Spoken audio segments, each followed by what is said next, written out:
تصور کریں کہ آپ ایک سلطنت کے سربراہ ہیں، آپ کے والد کو ابھی قتل کیا گیا ہے اور آپ کے سامنے ایک ایسی فوج کھڑی ہے جس پر آپ بھروسہ ہی نہیں کر سکتے۔ یہ کوئی فرضی کہانی نہیں ہے۔ نہیں، یہ وہ حقیقت تھی جس کا سامنا 40 ہجری میں حضرت حسن بن علی رضی اللہ تعالیٰ عنہ کو کرنا پڑا۔ آج ہم تاریخ کے اسی فیصلہ کن موڑ پر گہرائی سے بات کریں گے جہاں خلافت ملوکیت میں بدل گئی۔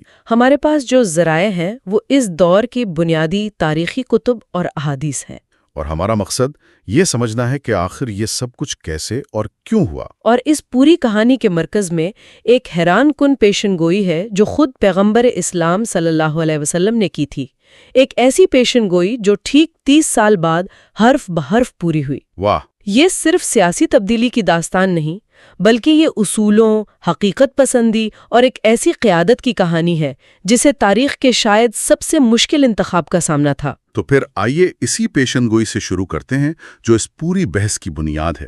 یہ حضرت سفینہ رضی اللہ تعالیٰ عنہ کی مشہور روایت ہے، جی، جس میں نبی اکرم صلی اللہ علیہ وسلم نے فرمایا تھا کہ میری امت میں خلافت 30 سال رہے گی، اس کے بعد ملوکیت آ جائے گی۔ یہ تو بہت واضح بات ہے۔ بالکل، اور یہ حدیث صرف ایک تاریخی حوالہ نہیں ہے، یہ ایک طرح سے اسلامی طرز حکومت کا پیمانہ بن گئی۔ اس کی اہمیت صرف 30 سال کے عدد میں نہیں ہے، بلکہ اس میں ہے کہ اس کے بعد آنے والے نظام کو کیا نام دیا گیا۔ اچھا، اسی نے صدیوں تک حکمرانوں کی قانونی حیثیت کو چیلنج کرنے کے لیے ایک مذہبی اور سیاسی بنیاد فراہم کی۔ یہ بہت دلچسپ نکتہ ہے۔ تو یہ 30 سال کا حساب یہ کیسے لگایا جاتا ہے؟ کیونکہ یہ مدت 4 خلفاء پر تو پوری نہیں ہوتی۔ نہیں، بالکل نہیں۔ مورخین نے اسے بڑی باریک بینی سے جوڑا ہے۔ دیکھیں، حضرت ابوبکر رضی اللہ تعالیٰ عنہ کا دور خلافت تقریباً 2 سال 3 ماہ تھا۔ ٹھیک ہے۔ ان کے بعد حضرت عمر رضی اللہ تعالیٰ عنہ نے 10 سال 6 ماہ حکومت کی، پھر حضرت عثمان کے 12 سال اور حضرت علی کے 4 سال 9 ماہ۔ تو ان سب کو جمع کریں تو یہ تقریباً 29.5 سال بنتے ہیں۔ جی، اور وہ جو آخری 6 ماہ کا فرق ہے وہ حضرت حسن کے دور خلافت سے پورا ہوتا ہے۔ عین مطابق حضرت حسن رضی اللہ تعالیٰ عنہ کی تقریباً 6 ماہ کی خلافت کو شامل کر کے یہ مدت ٹھیک 30 سال بنتی ہے، جو 41 ہجری پر مکمل ہوتی ہے۔ اچھا، اسی لیے حضرت حسن رضی اللہ تعالیٰ عنہ کے خلافت کو محض ایک مختصر واقعہ نہیں سمجھا جاتا، بلکہ اسے خلافت راشدہ کی تکمیل کے طور پر دیکھا جاتا ہے۔ وہ اس سلسلے کی آخری اور فیصلہ کن کڑی تھے۔ تو اس حدیث کی روشنی میں 41 ہجری کے بعد جو نظام آیا وہ خلافت نہیں تھا۔ نہیں تھا۔ اسے خود نبی اکرم صلی اللہ علیہ وسلم نے ملوکیت یعنی بادشاہت کہا، لیکن یہاں حضرت سفینہ رضی اللہ تعالیٰ عنہ جو اس حدیث کے راوی ہیں، ان کا اپنا رد عمل بہت سخت تھا۔ جی، جب لوگوں نے ان سے کہا کہ بنو امیہ بھی تو خلافت کا دعویٰ کرتے ہیں تو انہوں نے کیا کہا؟ انہوں نے کوئی لگی لپٹی نہیں رکھی۔ ان کا جواب تاریخ میں درج ہے اور بہت واضح ہے۔ انہوں نے فرمایا، بنو زرقہ یعنی بنو امیہ جھوٹ بولتے ہیں، وہ تو بدترین بادشاہ ہیں۔ بدترین بادشاہت؟ صرف بادشاہت نہیں کہا؟ نہیں، بدترین بادشاہت۔ یہ اس بات کا اشارہ تھا کہ یہ تبدیلی صرف نام کی نہیں تھی، بلکہ نظام کی روح کی تبدیلی تھی۔ خلافت کی بنیاد مشاورت اور اہلیت پر تھی، جبکہ بادشاہت کی بنیاد وہ وراثت اور طاقت پر تھی۔ اور یہ صرف ایک یا 2 علماء کی رائے نہیں تھی، کیا اس وقت کے بڑے بڑے محدثین بھی اسی نظریے کے قائل تھے؟ جی ہاں، یہ کوئی انفرادی رائے نہیں تھی، یہ ایک علمی اتفاق رائے بن چکا تھا۔ اسلامی تاریخ کے سب سے بڑے نام جیسے امام ابن حجر عسقلانی، امام سیوطی اور امام حاکم نشاپوری، جن کی کتابیں آج بھی بنیاد سمجھی جاتی ہیں، بالکل، ان سب نے اس بات پر مہر لگا دی کہ 30 سال کے بعد کا دور ملوکیت تھا۔ وہ سب حضرت حسن کے 6 ماہ کو شامل کر کے 30 سال کی مدت پوری کرتے ہیں اور حضرت سفینہ کے قول کو اس حدیث کی بہترین تشریح قرار دیتے ہیں۔ تو یہ حدیث ایک طرح سے مستقبل کا نقشہ کھینچ رہی تھی۔ جی، جب حضرت علی کی شہادت ہوئی تو حضرت حسن اس نقشے کے بالکل آخری فیصلہ کن موڑ پر کھڑے تھے۔ اس وقت کوفہ میں کیا ماحول تھا؟ ماحول انتہائی جذباتی اور غیر یقینی تھا۔ جس دن حضرت علی علیہ السلام کی شہادت ہوئی، اسی دن 40,000 سے زائد لوگوں نے کوفہ کی جامع مسجد میں حضرت حسن علیہ السلام کے ہاتھ پر بیعت کر لی۔ 40,000؟ یہ تو بہت بڑی تعداد ہے۔ بہت بڑی۔ یہ کوئی خفیہ یا محدود معاملہ نہیں تھا، یہ ایک عوامی اور اجتماعی بیعت تھی۔ اور خلیفہ بنتے ہی انہوں نے جو اقدامات کیے وہ کسی ناتجربہ کار شخص کے نہیں بلکہ ایک منجھے ہوئے حکمران کے تھے۔ اچھا، وہ کیا اقدامات تھے؟ اس سے ان کی حکمت عملی کا اندازہ ہوتا ہے۔ انہوں نے فوراً 3 بڑے کام کیے۔ پہلا، اپنے پہلے ہی خطبے میں انہوں نے نہ صرف اپنے والد کی عظمت بیان کی بلکہ پوری قوت سے فرمایا کہ میں اس خلافت کا سب سے زیادہ حقدار ہوں۔ یعنی اپنے حق حکمرانی کا کھلا اعلان۔ بالکل، ایک مضبوط اعلان۔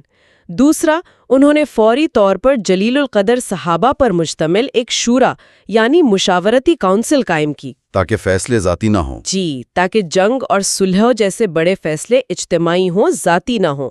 اور تیسرا اور سب سے اہم قدم ریاست کو مستحکم کرنا تھا۔ انہوں نے اپنے والد کے مقرر کردہ تمام گورنروں اور عہدیداروں کو خطوط لکھ کر ان کے عہدوں پر برقرار رکھا۔ اچھا، اس کا مقصد یہ تھا کہ ریاست کا انتظامی ڈھانچہ کمزور نہ پڑے اور حکومت کا تسلسل قائم رہے۔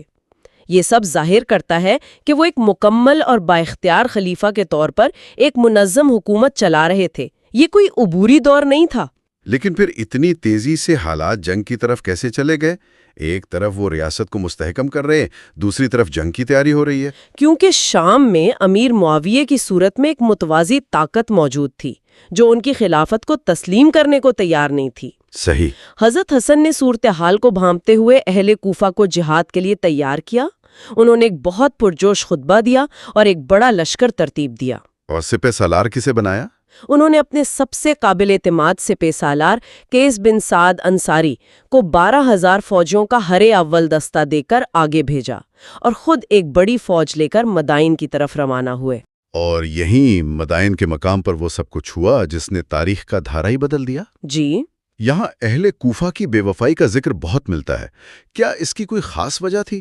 یہ لوگ بار بار اپنے لیڈروں کو دھوکہ کیوں دیتے تھے؟ یہ ایک بہت اہم سوال ہے۔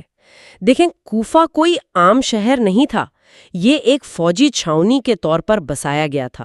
اس میں مختلف قبائل کے لوگ آباد تھے جن کی وفاداریاں اپنے قبیلے اور ذاتی مفادات سے وابستہ تھیں۔ ان میں کوئی نظریاتی یکجہتی نہیں تھی؟ بالکل نہیں۔ حضرت علی کے دور میں بھی ان کی یہی کمزوری بار بار سامنے آئی تھی۔ وہ لڑنے کے لیے تیار تو ہو جاتے تھے لیکن دباؤ اور لالچ کے سامنے جلد ٹوٹ جاتے تھے۔ تو مدائن میں کیا ہوا؟ یہ نفسیاتی جنگ کا میدان کیسے بن گیا؟ بالکل، یہ میدان جنگ سے پہلے نفسیاتی جنگ کا میدان بن گیا۔ امیر معاویہ بہت شروط سیاستدان تھے۔ ان کے جاسوسوں نے حضرت حسن کے لشکر میں 2 افواہیں بے وقت پھیلائیں۔ ایک طرف یہ پروپیگنڈا کیا کہ حضرت حسن خود صلح کرنا چاہتے ہیں تاکہ فوج میں بدلی پھیلے۔ اچھا۔ اور دوسری طرف امیر معاویہ کے کیمپ میں یہ افواہ اڑا دی کہ حضرت حسن کے سپہ سالار قیس بن سعد نے صلح کر لی ہے۔ یہ ایک طرح کی سائیکولوجیکل وارفیئر تھی، جہاں افواہیں ہتھیار کے طور پر استعمال ہو رہی تھیں۔ جی بالکل۔ اور اسی افراتفری اور با اعتمادی کے ماحول میں ان پر قاتلانہ حملہ بھی ہوا۔ جی ہاں، لشکر میں جب یہ بے یقینی پھیلی تو کچھ خارجی نظریات رکھنے والے لوگ مشتعل ہو گئے۔ ان میں سے ایک شخص جس کا نام معتبر ترین تاریخی ذرائع جیسے طبری اور ابن اسیر میں جراح بن سنان ازدی لکھا ہے۔ جراح بن سنان؟ جی، اس نے تم بھی اپنے باپ کی طرح مشرک ہو گئے ہو کا نعرہ لگایا اور حضرت حسن کی ران پر خنجر سے حملہ کر دیا۔ زخم اتنا گہرا تھا کہ ہڈی تک پہنچ گیا اور آپ شدید زخمی ہو کر گر پڑے۔ اس حملے کے حوالے سے ایک بڑی غلط فہمی مختار ثقفی کے نام سے بھی جڑی ہوئی ہے۔ کچھ روایات میں ان کا نام لیا جاتا ہے۔ اس کی کیا حقیقت ہے؟ یہ ایک تاریخی اعتبار سے بہت اہم نکتہ ہے۔ دیکھیں، جو معتبر ترین اور ابتدائی مورخین ہیں، طبری، ابن اسیر، ابن کثیر، مسعودی، ان سب نے حملہ آور کا نام جراح بن سنان ہی لکھا ہے۔ اچھا۔ ان مستند ذرائع میں مختار ثقفی کا دور دور تک کوئی ذکر نہیں ہے۔ تو پھر یہ الزام آیا کہاں سے؟ یہ بات تاریخ کا حصہ کیسے بن گئی؟ یہ ایک بہترین مثال ہے کہ تاریخ کو سیاسی مقاصد کے لیے کیسے استعمال کیا جاتا ہے۔ 41 ہجری میں مختار ثقفی کوئی بڑی سیاسی شخصیت نہیں تھے۔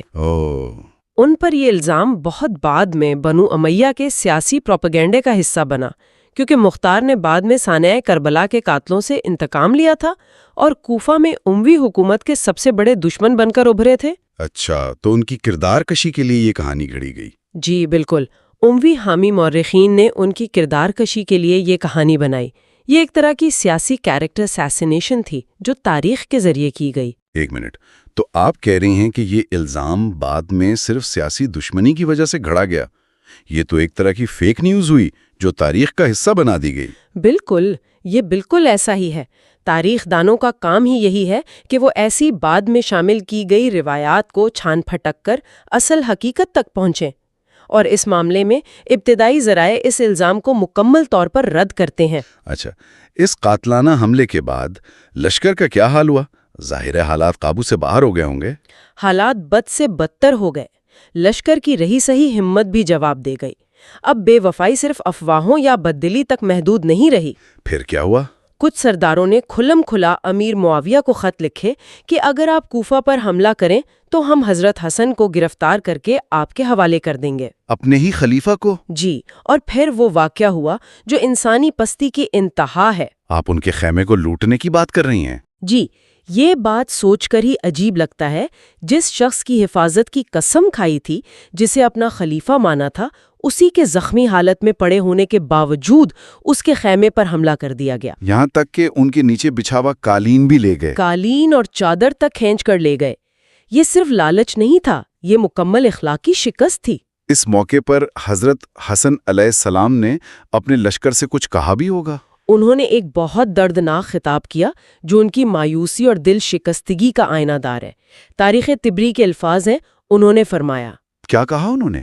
اے اہل عراق، خدا کی قسم تم لوگوں نے میرے والد کے ساتھ بھی یہی کیا۔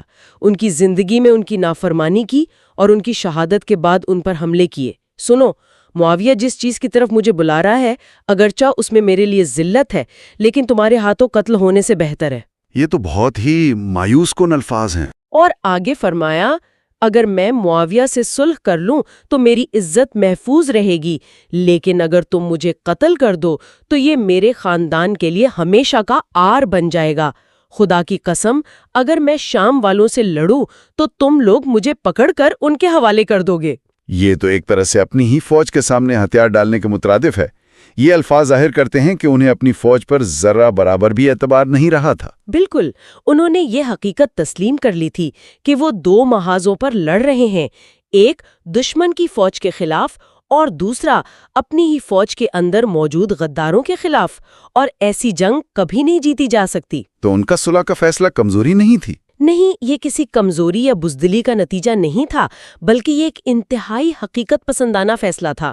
وہ سمجھ گئے تھے کہ جنگ جاری رکھنے کا مطلب صرف مسلمانوں کا مزید خون بہانا اور امت کو ایک ایسی خانہ جنگی میں دھکیلنا ہے جس کا کوئی نتیجہ نہیں نکلے گا۔ انہوں نے خود بھی تو اس کی وضاحت کی تھی کہ یہ فیصلہ امت کے وسیع تر مفاد میں ہے۔ جی، انہوں نے واضح طور پر فرمایا تھا کہ جس چیز کو تم ناپسند کرتے ہو لیکن وہ جماعت یعنی اتحاد میں ہے، وہ اس چیز سے بہتر ہے جسے تم پسند کرتے ہو مگر وہ تفریقہ یعنی پھوٹ میں ہے۔ انہوں نے اپنی ذاتی خلافت پر امت کے اتحاد کو ترجیح دی۔ جی، اور مسلمانوں کی جانوں کو ترجیح دی۔ یہ ایک عظیم قربانی تھی، شکست نہیں۔ تو آج کی اس گفتگو کا خلاصہ یہ ہے کہ اسلامی تاریخ کے ابتدائی ذرائع اور خاص طور پر حدیث کی روشنی میں خلافت راشدہ کا دور 30 سال پر محیط تھا، جس کی آخری کڑی حضرت حسن کی 6 ماہ کی خلافت تھی، اور ان کے بعد کا دور ملوکیت کہلایا۔ حضرت حسن نے ایک جائز اور مکمل بااختیار خلیفہ کے طور پر حکومت کا آغاز کیا، لیکن اپنی ہی لشکر کی ناقابل یقین غداری، بداعتمادی اور قاتلانہ حملے کے بعد انہوں نے امت کو ایک لامتناہی خانہ جنگی سے بچانے کے لیے صلح کا راستہ اختیار کیا۔ صحیح۔ اور یہاں ایک سوچنے کی بات یہ رہ جاتی ہے کہ تاریخ کے بڑے فیصلے صرف رہنماؤں کی حکمت عملی یا قیادت کی مضبوطی پر منحصر نہیں ہوتے، اکثر ان کے پیروکاروں کا کردار، ان کی وفاداری یا بے وفائی تاریخ کا دھارا موڑ دیتی ہے۔ حضرت حسن کے معاملے میں اہل کوفہ کا کردار اس کی سب سے تلخ مثال ہے۔ جی، یہ ہمیں سوچنے پر مجبور کرتا ہے کہ ایک عظیم رہنما بھی ایک ناقابل اعتبار قوم کے ساتھ اپنے مقاصد حاصل نہیں کر سکتا۔ یہ سوال صرف ماضی کا نہیں، یہ آج بھی اتنا ہی اہم ہے کہ کسی بھی تحریک یا معاشرے کی کامیابی میں عوام کی تربیت اور کردار کی کیا اہمیت ہے۔